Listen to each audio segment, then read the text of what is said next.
Hi, my name is Sophie, and the name of this show is Spectacled Insights because I wear glasses and supposedly I have some insights. I don't know. I guess we'll find out. Today we're going to be talking about Moon Knight, the season premiere on Disney Plus, and why I think you should watch it. If you're not like a huge Marvel fan, you might be wondering, who is Moon Knight? To be honest, I do consider myself a pretty big Marvel fan, and even I didn't know, so I Googled it. Moon Knight is a character from the Marvel Comics who originated in 1975. Basically, he was introduced as this antagonistic mercenary character in the comic Werewolf by Night, issue number 32.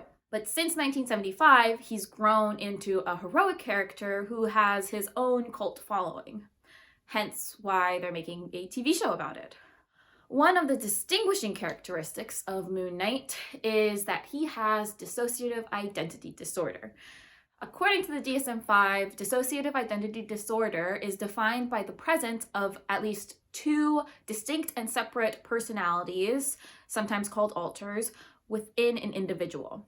Unsurprisingly, the comic runs of the 1970s and 1980s, let's just say they weren't overly concerned with providing authentic and positive portrayals of mental health at the time. But as Moon Knight has evolved over the decades, the conversation surrounding him about mental health has evolved as well. And if you are interested in that, stick around because we are going to be diving in a little deeper into Moon Knight and DID in just a little bit. Moon Knight Episode 1 follows the seemingly boring life of Stephen Grant, who is a museum gift shop employee. Stephen has a habit of losing large chunks of time and waking up in unusual and disorienting situations. That's how he stumbles upon a cult whose leader claims to judge your soul. And if you've been bad, or even if you will be bad, then lights out for you. So Stephen obviously is like, what the heck's going on? While at the same time, the cult members are coming after him for something that one of his alters, Mark, did. So Stephen keeps blacking out, switching alters, while also fighting this cult. And even though it ends up seeming like a dream, the clues keep piling up, pointing to the existence of alter personalities. When the cult leader tracks Stephen down and sends a demonic dog after him, Stephen's forced to confront and accept his alter Mark. And then Mark is able to switch out and take down the demon dog while simultaneously getting a cool wardrobe upgrade. All right, I'm a Marvel fan. I've seen every Marvel movie, including the one we don't talk about, and every Marvel show in the Disney Plus era. But I got no beef if you don't have time for that. I know it's a lot of movies and TV shows to keep track of. And if that's you, good news, this show is perfect for people with zero Marvel experience. First off, Moon Knight is a completely new character, so you don't have to have any background knowledge to start this show. There's not even any outside references to other MCU properties, which is really quite unusual. There's no Easter eggs, no offhand comments about Thanos, and no post-credit scenes with other characters. The style is also markedly different from the typical comedic action genre of Marvel movies. So if you are one of those people who like to complain about every Marvel movie being the same remake with the same cookie cutter format and style, then you can still give Moon Knight a shot. I describe Moon Knight's tone as suspenseful with some light horror, which means if you're a horror fan, you probably are not going to be scared by this one, but there are some creepy sequences that, not gonna lie, got my heart racing a little bit. All right, so we got a new character and a different style, and not to mention, y'all, but this episode is just pretty good. It's action-packed and really hooks you into trying to figure out what is going on here. which is what we expect, but still like to see for a season that's only 6 episodes long.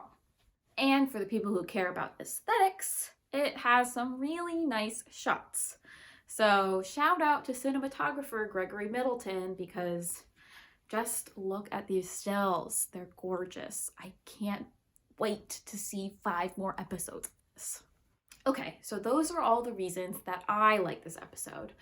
So now let's backtrack a little bit and talk more about one of the key things I'm looking out for as this show continues, and that is its representation of dissociative identity disorder. There are a lot of bad media representations of dissociative identity disorder that perpetuate harmful stereotypes and misinformation about a real-life mental health disorder. And yes, I am looking at you, Split, but I'm also looking at you, Norman Osborn, in recent Marvel hit Spider-Man No Way Home. One of the biggest misconceptions about DID is that people with DID are more likely to be violent or killers. And I cannot stress this enough. This is not true, and it is an extremely harmful myth.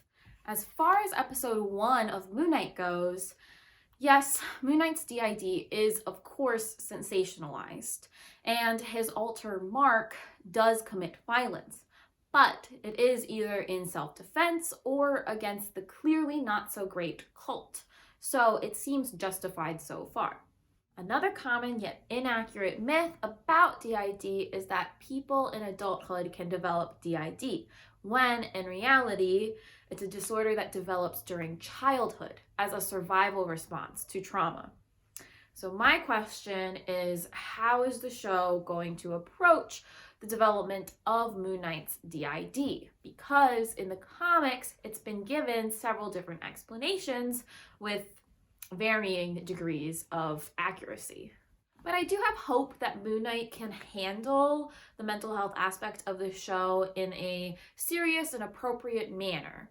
The showrunners, at least, have said that they are taking this aspect of the show very seriously. From day one, we took the mental illness aspect of this story very seriously, and we wanted to approach it very reverential and very respectful.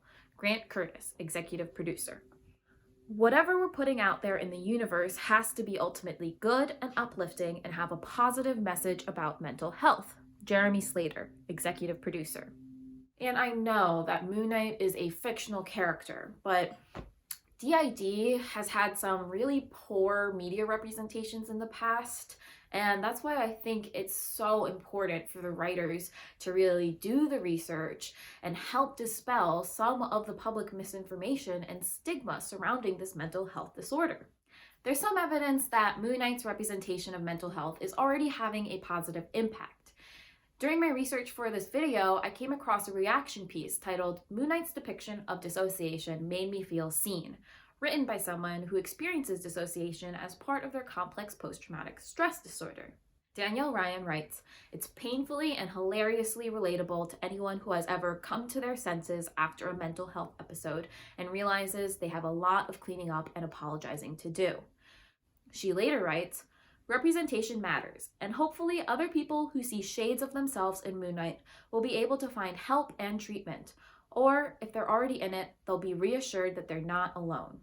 Honestly, I haven't seen enough from just one episode to form a decisive opinion on this one way or the other, so I'll just leave it at saying that we'll have to make sure to check back in over the course of the series to see how the writers are doing on this front.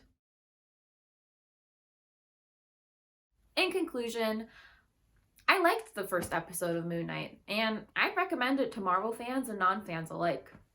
Although I am going to still keep an eye out for the show's treatment of mental health moving forward. And with that, thank you for making it through my first video, and honestly, I'm thanking myself for making it through my first video. Did you watch Moon Knight?